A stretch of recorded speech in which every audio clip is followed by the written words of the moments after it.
So dear students अस्सलाम वालेकुम। तो आज जो हमारा टॉपिक है वह है ग्राम एटॉमिक मास, ग्राम मोलिकुलर मास और ग्राम फार्मूला मास।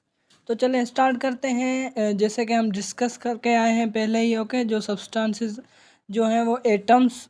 तो एटम बेसिक यूनिट है, उसके बाद जो एटम मिलके मॉलिक्यूल बनाते हैं, तो जो भी सब्सटेंस है वो मॉलिक्यूल के मिलने से बनता है, ओके।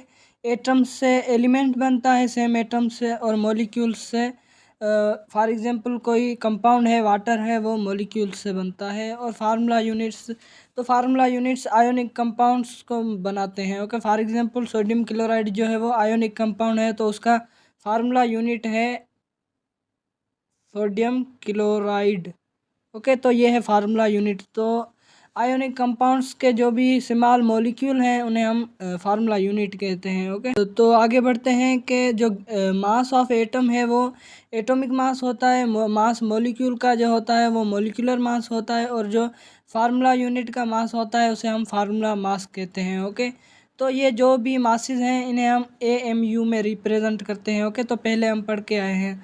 तो फॉर एग्जांपल 16 AMU, तो ये ऑक्सीजन का है, ओके, मास, एटॉमिक मास। तो उसके बाद है कि when these masses are expressed in gram they are termed as gram atomic mass, gram molecular mass and gram formula mass. अगर हम उन्हें ग्राम में रिप्रेजेंट करें, फॉर एग्जांपल जो ऑक्सीजन का था AMU लिख रहे थे हम, तो यहाँ पे हम वही सेम लिखेंगे, लेकिन उसके बाद जो है वो G देंगे ग्राम का, ओके। तो ये हो गया ग्राम एटॉमिक मास, ओके। तो सिर्फ G लगाते हैं AMU को हटा के, तो उसे हम ग्राम एटॉमिक मास, ग्राम मोलिकुलर मास या ग्राम फार्मूला मास कहते हैं। तो चलें आगे बढ़ते हैं। तो नीचे है, पहले पहले है ग्राम एटॉमिक मास। तो ग्राम एटॉमिक मास क्या होता है किसी भी एलिमेंट का, ओके। तो किसी भी एलिमेंट का जो एटम है, एटॉमिक मास है, उसे हम ग्राम में रिप्रेजेंट करते हैं, तो उसे हम ग्राम एटॉमिक मास कहेंगे, ओके। तो फॉर एग्जांपल जो ऑक्सीजन का ग्राम एटॉमिक मास है वो है 16 ग्राम, और जो कार्बन है उसका 12 ग्राम, और उसके बाद जो नाइट्रोजन है उसका 14 ग्राम। तो हम सिर्फ AMU है उसे रिमूव करके ग्राम लगा रहे हैं, तो उसे हम ग्राम एटॉमिक मास कह रहे हैं, ओके। तो जो एक ऑक्सीजन के जो 16 ग्राम्स हैं वो एक मोल के इक्वल होते हैं, ओके। तो मैं अब अगर आपको कह दूं कि 32 ग्राम्स हैं ऑक्सीजन के, तो आपको पूछूंगा कि इसमें मोल्स कितने हैं, तो आप कहेंगे कि दो, ओके। दो क्योंकि 16 16 32, तो दो मोल्स। तो एक मोल्स कितने के इक्वल है? 16। और कार्बन का जो मोल है वो 12 के, और जो नाइट्रोजन है उसका 14 के इक्वल है, 14 ग्राम्स के एक मोल इक्वल है, ओके।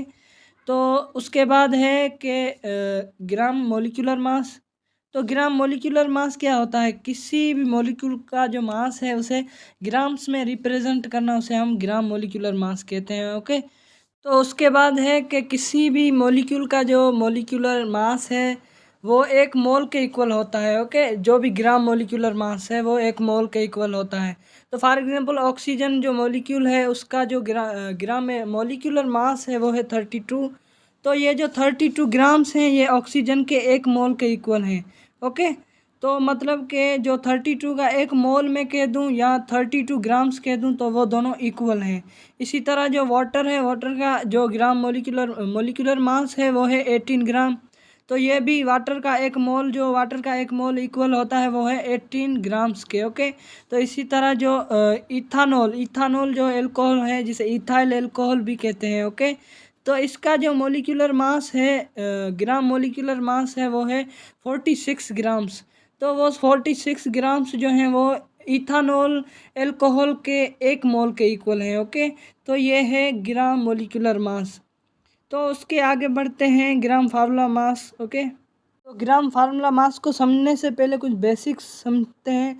तो पहले देखें फार्मूला मास क्या होता है, ये तो हम पहले पढ़ के आए हैं। तो किसी भी फार्मूला यूनिट में जो भी एटम्स हैं उन्हें हम ऐड करके जो फार्मूला मास को हासिल करते हैं। तो फार्मूला यूनिट क्या होता है? तो फार्मूला यूनिट जो आयोनिक कंपाउंड्स हैं उनके स्मॉलेस्ट जो मॉलिक्यूल्स हैं उनको हम फार्मूला यूनिट्स कहते हैं। फॉर एग्जांपल जो सॉल्ट है वो है जो मॉलिक्यूल साल्ट का होता है वो होता है NaCl, सोडियम क्लोराइड। तो इसे हम क्या कहेंगे, ये आयोनिक कंपाउंड है साल्ट का ये स्मॉल मॉलिक्यूल है, तो इसे हम फार्मूला यूनिट कहेंगे। इसमें जो भी एटम्स हैं इन्हें हम ऐड करते हुए फार्मूला मास को हासिल कर सकते हैं। ओके, तो जो फार्मूला मास है किसी भी आयोनिक कंपाउंड का उसे हम ग्राम्स में रिप्रेजेंट करते हैं, तो उसे हम क्या कहेंगे, उसे हम कहेंगे ग्राम फार्मूला मास। तो किसी भी फॉर एग्जांपल जो सॉल्ट का जो है ग्राम फार्मूला मास वो है 58.5 ग्राम्स। तो ये सोडियम क्लोराइड का एक मोल है। ओके, तो मैं अगर आपको कह दूं कि जो सोडियम क्लोराइड है उसका एक मोल कितने के इक्वल है, तो आप कहेंगे 58.5 ग्राम्स। इसी तरह जो कैल्शियम कार्बोनेट है, ओके, कैल्शियम कार्बोनेट का जो है ग्राम फार्मूला मास वो है 100 ग्राम्स। तो जो है कैल्शियम कार्बोनेट, तो उसका एक मोल जो है वो 100 ग्राम्स के इक्वल होता है। तो आज का लेक्चर यहीं तक है। अल्लाह हाफिज़, मिलेंगे नेक्स्ट लेक्चर में।